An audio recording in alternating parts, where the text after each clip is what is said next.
11th student. Today I am starting with the part 3 of demand, supply and market price. So in my last two videos I have explained about the total utility and the marginal utility and also drawn the curve of the total utility and marginal utility curve. So again, see, total utility is an inverted U-shaped curve because at first it will increase at a decreasing rate, then it reaches its maximum point, that and afterwards it falls. And the marginal utility, what is that? Marginal utility is the additional utility derived from the successive unit of consumption of same commodity. And the marginal utility will always fall because when we will consume the same commodity more and more, the additional utility derived from the successive unit is bound to fall. So that's why marginal utility curve is from the beginning is downward sloping. It is downward sloping. Initially it is positive, then it reaches to the point where it is 0, means when it touches the x-axis, then the value of marginal utility of a particular commodity will be 0 and afterwards it can be negative. So when it will be negative, because when it will be negative, when the total utility falls down, the marginal utility will be negative. Follow the table given in the PDF as well as in the book, and as long as total utility is positive, now increasing in a decreasing rate, marginal utility will be positive. So this part, it is the falling part, but it is a positive part.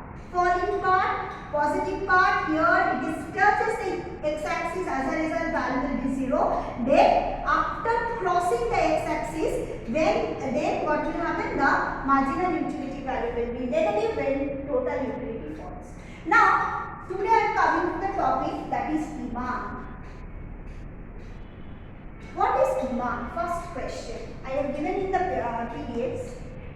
First one, we have learned this word taught by Avanti ma'am, want. What is the meaning of want? Desire to have something, that is called want. Desire to have something is called want. Here, I want this, I want that, okay. But that doesn't mean I demand that. If this want will be supported by an individual purchasing power, then it is known as demand. Desire to have something backed by purchasing power is known as demand. Suppose I want for a motorbike, but unless and until I am purchasing the motorbike, I cannot say it is a demand. Clear? So whenever we are talking about individual demand, when we are talking about the market demand, be careful, the individual should have the purchasing power to have it. So that's why there is a difference between want and demand. Want means only the desire, and demand means desire plus the purchasing power. Desire to have something backed by the purchasing power is called demand. Okay. Now next question, what is the shape of the demand curve? Now here many questions are arising. Now we are talking about what type of commodity. First question, if it is a normal commodity. Normal means which commodities we are using in our daily life. These are called more or less. These are called normal commodities. Suppose the vegetables, food, whatever the items we are using in our normal life, these are called the normal commodities. In case of normal commodities, as and if the individual is a rational thinker, means we are rational, means what is the meaning of rationality? Means always we will try to get more things at a lesser price. This is our general tendency and it is called rationality. Generally, if the price of the commodity is more, then what will happen? We will try to consume it less. Means we will demand for that product less. Higher price, lesser demand. This is called the rationality of an individual. So if the individual is a rational, and if we are talking about the commodity which is normal, then generally for a normal commodity there is an inverse relationship between the demand of the commodity and price of that commodity. Let commodity is X. So if the demand, when the price of X is falling down, then the demand for that commodity will increase. Again, if the price of that particular commodity will increase, then obviously the demand for that commodity will fall. Suppose give the example of onion. Right now onion price is increasing. It was previously 30, then 40, right now 80, 90. In this way the price of the onion per kg is increasing. But that doesn't mean we are not consuming. Yes, we are consuming, but at a lesser rate. Because the onion is a normal commodity which we are using in our daily life. Like potato.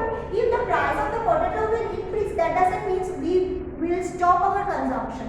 We will have it, but the quantum of consumption will decline. So that is called the law of demand. If other things remaining the same, number 1, if the commodity is normal, number 2, if the consumer is rational, number 3, if all these 3 conditions is permissible, then there is a negative relationship between the price of the commodity and demand. If it is so, then what is happening? In the y-axis we are measuring the price, and in the x-axis we are measuring the demand. Okay, suppose the price is 10. So how much I will consume? Suppose 2 units.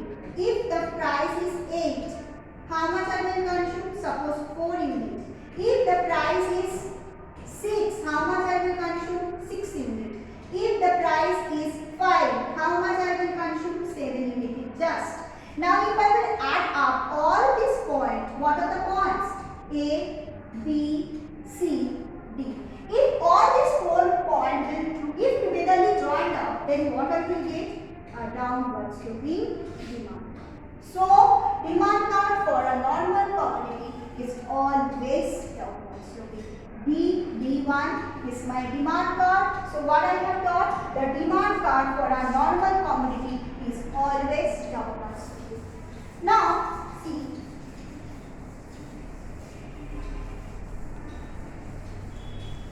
next question is that what is demand schedule? What is demand schedule? At a different price, the different in the book it is page number 47. At different price, different commodity can be demanded. That is called demand schedule. Suppose price per unit 2, 4, 6, 7. How much commodity in at 2 rupees?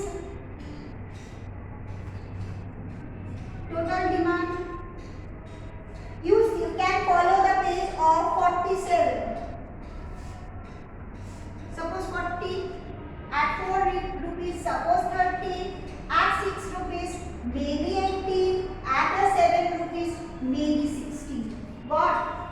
So at a different price per unit, how much total quantity will be demanded? That is affected by demand schedule.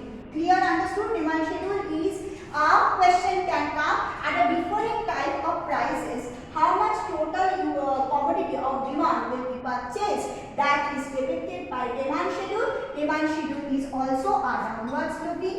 It is the price, our highest price 7, then 6, then 4, then 2. Okay. At 2, what is happening? I have demanded the maximum commodity 40. At 4, then at 4, 30. At 6, how much I have given it? 80. Too much problem. 80. At 7, 60. Okay, see how I have drawn? 13, 18, 16.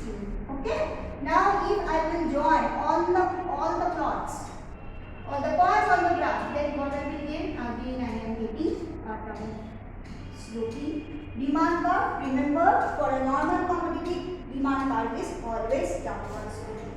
Now, next one, I am coming to the exception of law of demand. What I have said, in generally in case of a normal commodity, the demand curve is a downward sloping. But in some of the cases, when we are talking about exception of law of demand, the demand law doesn't hold good, means it is not applicable in some of the commodity. First one is the, according to the book sequence, I am not writing. What I am writing, you will follow. Habitual commodity.